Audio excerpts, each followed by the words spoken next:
Hey guys, welcome to the final part of the Hard Gainer Trainer Nutrition Education series. So in part one, we already talked about what calories are and the calorie energy balance, so calories in versus calories out. Part two, we talked about metabolic manipulation and how to track or how to bring your calories up and down based on your goals and how fast you want to achieve them.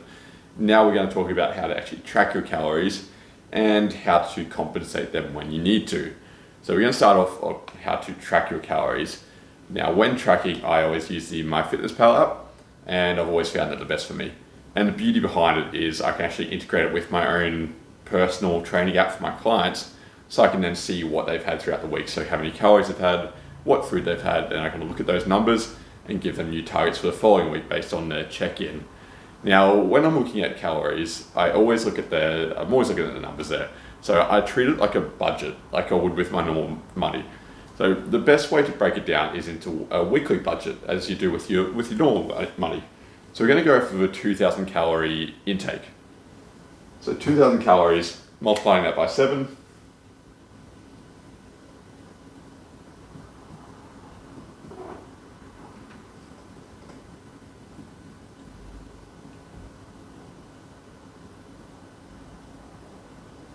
Which means we have a 14,000 calorie budget for the week. Now, the best way to break this down then is to look at that total number. You don't want to focus too much on the daily amount unless you're sticking to your meal plan 100%. And that's the beauty behind flexible dieting and calorie tracking. You don't always have to stick to that meal plan all the time. You can learn how to compensate foods, and that's what I'm going to teach you how to do a little bit. Now, moving back to the app a little bit with MyFitnessPal, the beauty behind that is there is a barcode scanner on there as well. So if you're having anything from a packet, you scan a barcode and it's in there straight away. What you will need though is a food scale. You're gonna have to weigh your food, and it sounds difficult at the start, but it only takes like 5 seconds. You put it straight on the scale, okay, it's 100 grams, done, perfect, easy.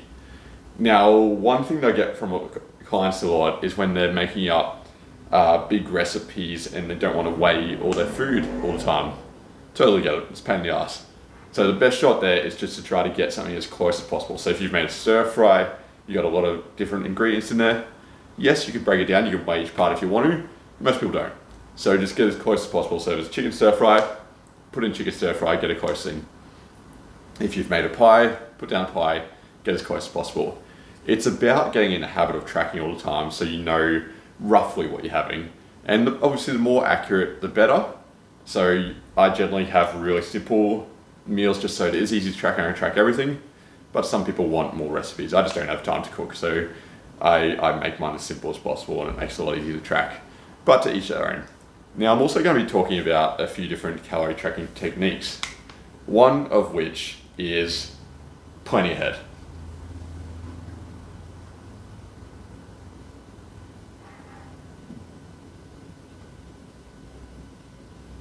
So what I mean by planning ahead is two different things really.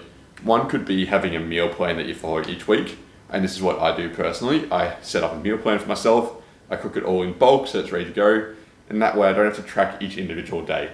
It's already in there for the week, and I know exactly what I'm going to have each day, so I can just copy and paste between each day and I know it's already there. And you can also, using planning ahead technique, you just plan the day in advance. So if you're going out for a meal, like if you're going out you're just going to have some Domino's with friends watching the footy, or if you're going out to a restaurant, try to look at the menu first. This can help a lot. You can then plan around that meal. So you can look, okay, I'm having 1,000 calories here for this meal. Now I've got to work my way back, so I only have 1,000 calories throughout the rest of the day before I get to this meal. That's one way to just switch things around a little bit and compensate so you're not overreaching, you're not going over your budget. Another technique is tracking as you go.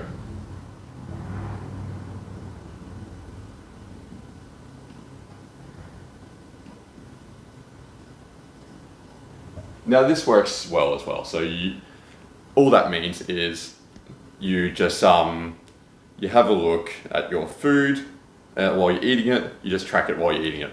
Very simple. And you just do this throughout all the meals throughout the day.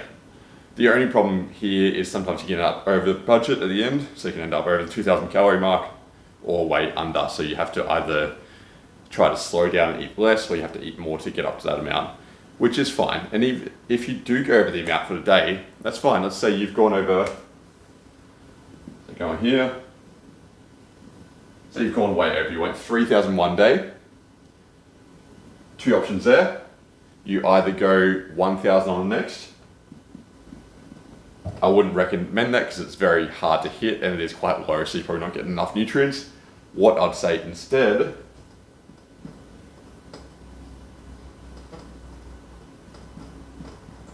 next 4 days, you go 1,750, and that'll bring you back down to that 2,000 calorie target and keep you on the average of 14,000 calories. What you don't want to do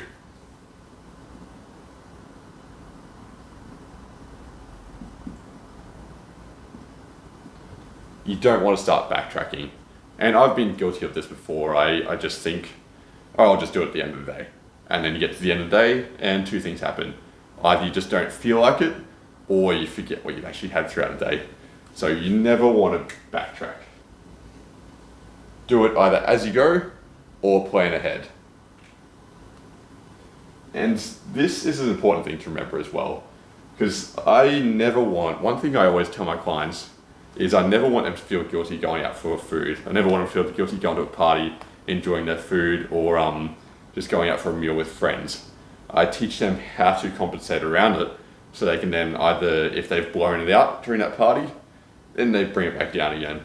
Actually, I had a client the other day, it was his birthday wedding anniversary on a weekend.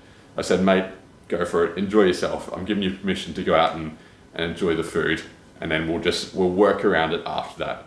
Because the whole reason behind this, you want to train hard in the gym, you want to keep track of your food so you can actually enjoy your life. You don't want to be having to eat nothing all the time and then feel guilty when you go out and actually enjoy your food. It's all about the balance in life. So I'm never going to make somebody feel guilty, because that's just going to create a bad relationship with food, and it's going to lead to the effort-all approach, where they go off their meal plan for one meal and they're like, all right, I'm already off it, may as well just blow it all out now. And when we're talking about this as well, actually, I want to bring it onto cheat meals, cheat days. I have no problem with cheat meals as long as you track it. Like sometimes I'll have 2-3 pizzas during the week just to get my calories up.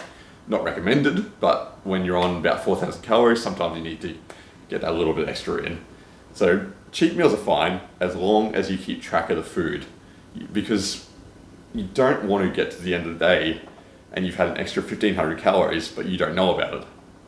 And that's why I don't like cheat days either. So most cheat days are just like, all right, go out. You've worked hard throughout the week, so now you can just eat whatever the hell you want. The issue here is you're gonna that amount you've worked so hard to try to maintain throughout the whole week, it's gonna blow it out completely now. So you probably, which is great if you're trying to build, which is all right if you're trying to build muscle, you've hit a little bit higher calories. But the issue is you're gonna put on body fat as well, which we don't want. So you always need to try to bring it back to that average throughout the week. So that 14,000, that 15,000, whatever your average is throughout the week, try to hit that. And if that means you've got to bring it down some days, that's fine. If it means you've got to bring it up some days, that's fine. Look at the average throughout the week and don't get yourself bogged down. Don't feel guilty about the food you're actually enjoying. I hope this nutrition series has helped you guys. I've actually enjoyed filming it.